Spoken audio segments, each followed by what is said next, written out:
कहते हैं कि दिया तले सबसे अधिक अंधेरा होता है और आज ये कहावत देश की सबसे पुरानी राजनीतिक पार्टी कांग्रेस पर बिल्कुल सटीक बैठ रही है। एक तरफ राहुल गांधी बीजेपी से लड़ने की तैयारी करते हैं तो वहीं दूसरी तरफ उनकी ही पार्टी के अंदर बैठे लोग, उनके अपने ही मुख्यमंत्री ऐसा खेल कर देते हैं कि पूरी पार्टी धड़ाम से जमीन पर आ गिरती है।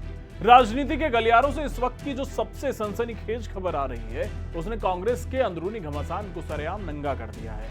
ये कोई छोटा मोटा सांगठनिक मतभेद नहीं है, बल्कि देश की राजनीति का वो सबसे बड़ा विश्वासघात है जिसने कांग्रेस आलाकमान के होश उड़ा दिए हैं। आरोप बेहद गंभीर हैं कि राहुल गांधी के एक बेहद करीबी और पसंदीदा मुख्यमंत्री ने ही उनकी पीठ में ऐसा खंजर घोंपा है जिससे पूरी कांग्रेस पार्टी में खलबली मच गई है। मामला कांग्रेस के दिग्गज नेता और राहुल गांधी की बेहद करीबी माने जाने वाली मीनाक्षी नटराजन की राज्यसभा उम्मीदवारी से जुड़ा है। मीनाक्षी नटराजन का राज्यसभा नामांकन रद्द होने का विवाद अब थमने का नाम नहीं ले रहा। अब इस विवाद में कांग्रेस की अंदरूनी राजनीति की ओर भी उंगली उठाई जा रही है। तेलंगाना के पूर्व मंत्री और बीआरएस के कार्यकारी अध्यक्ष केटी रामाराव ने मुख्यमंत्री रेवंत रेड्डी पर बड़ा आरोप लगा दिया। केटीआर ने सीधे तौर पर मुख्यमंत्री रेवंत रेड्डी पर आरोप लगाया कि उन्होंने तेलंगाना की कांग्रेस प्रभारी मीनाक्षी नटराजन की पीठ में छुरा घोंपने का काम किया। उनका साफ कहना है कि मुख्यमंत्री की धोखेबाजी और चालबाजी के चलते मध्य प्रदेश में मीनाक्षी नटराजन का राज्यसभा का नामांकन रद्द हो गया। अब सवाल ये उठता है कि आखिर एक ही पार्टी के मुख्यमंत्री ने अपनी ही पार्टी की राष्ट्रीय नेता और आलाकमान की चहेती के खिलाफ ऐसा आत्मघाती कदम क्यों उठाया। इसके पीछे की जो इनसाइड स्टोरी है वो चौंकाने वाली है। बीआरएस नेता का दावा है कि मीनाक्षी नटराजन के पास तेलंगाना के मुख्यमंत्री रेवंत रेड्डी की सरकार में हो रही वित्तीय अनियमितताओं और बड़े बड़े घोटालों की पक्की जानकारी थी। मीनाक्षी नटराजन इन घोटालों और भ्रष्टाचार के मामलों की अंदरूनी जानकारी को लगातार लीक कर रही थी। अपनी ही सरकार के काले कारनामों को उजागर होने से बचाने के लिए और मीनाक्षी नटराजन का मुंह बंद करने के लिए रेवंत रेड्डी ने उनके खिलाफ तेलंगाना में एक फर्जी केस दर्ज करवा दिया। बात सिर्फ केस दर्ज करवाने तक ही सीमित नहीं रही, आरोप तो ये भी हैं कि मुख्यमंत्री ने इस फर्जी केस की पूरी डिटेल, सारे कागजात और सीक्रेट जानकारियां खुद मध्य प्रदेश के बीजेपी नेताओं तक पहुंचाई ताकि मीनाक्षी नटराजन को किसी भी कीमत पर राज्यसभा जाने से रोका जा सके। ये आरोप हमारे नहीं है, ये आरोप केटीआर के हैं जो वहां पर सारी जानकारी दे रहे हैं।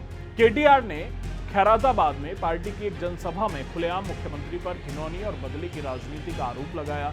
उन्होंने दावा किया कि रेवंत रेड्डी पहले भी नटराजन को राज्यसभा का टिकट दिए जाने के रास्ते में अड़ंगे लगा चुके थे और जब वो कामयाब नहीं हुए तो उन्होंने इस तरह का घटिया हथकंडा अपनाया।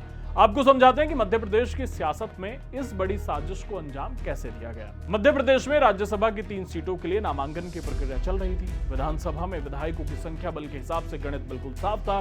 बीजेपी 2 सीटों पर आसानी से जीत दर्ज कर सकती थी, जबकि तीसरी सीट पर कांग्रेस की जीत 100% पक्की मानी जा रही थी। कांग्रेस ने इसी सुरक्षित सीट से मीनाक्षी नटराजन को अपना उम्मीदवार बनाकर मैदान में उतारा था, लेकिन कहानी में मोड़ तब आया जब बीजेपी ने संख्या बल न होने के बावजूद तीसरी सीट पर भी अपना प्रत्याशी उतार दिया। बीजेपी के इस अप्रत्याशित कदम से पूरी कांग्रेस पार्टी में खलबली मच गई। दिल्ली से लेकर भोपाल तक कांग्रेस के बड़े बड़े मैनेजर और रणनीतिकार एक्टिव हो गए। उन्हें यह डर सताने लगा कि कहीं बीजेपी उनके विधायकों के साथ खेल ना कर दे, कहीं क्रॉस वोटिंग ना हो जाए। पूरी टीम मध्य प्रदेश के कांग्रेस विधायकों को एकजुट रखने और अपने खेमे को बचाने में दिन रात एक कर रही थी, लेकिन कांग्रेस के रणनीतिकार जिस खतरे की आशंका बाहर जता रहे थे, असली हमला तो अंदर से हो चुका था। जब पूरी कांग्रेस पार्टी विधायकों को बचाने में व्यस्त थी, तभी रिटर्निंग ऑफिसर के दफ्तर से एक ऐसी खबर आई जिसने कांग्रेस के पैरों तले जमीन खिसका दी।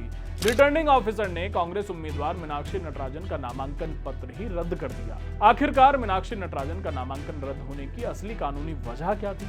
वजह वही थी जिसका ताना बाना तेलंगाना में बुना गया था। दरअसल मीनाक्षी नटराजन ने अपने नामांकन पत्र और चुनावी हलफनामे में तेलंगाना में दर्ज उस मामले की कोई जानकारी नहीं दी थी जिसका आरोप केटीआर ने लगाया है। रिटर्निंग ऑफिसर ने साफ किया कि नामांकन हलफनामे में आपराधिक मामले की जानकारी छिपाना नियमों का उल्लंघन है और इसी आधार पर उनका पर्चा खारिज कर दिया गया। जैसे ही ये खबर आई, कांग्रेस ने तुरंत विक्टिम कार्ड खेलना शुरू कर दिया। कांग्रेस के बड़े बड़े नेता और वकील चुनाव आयोग पहुंच गए।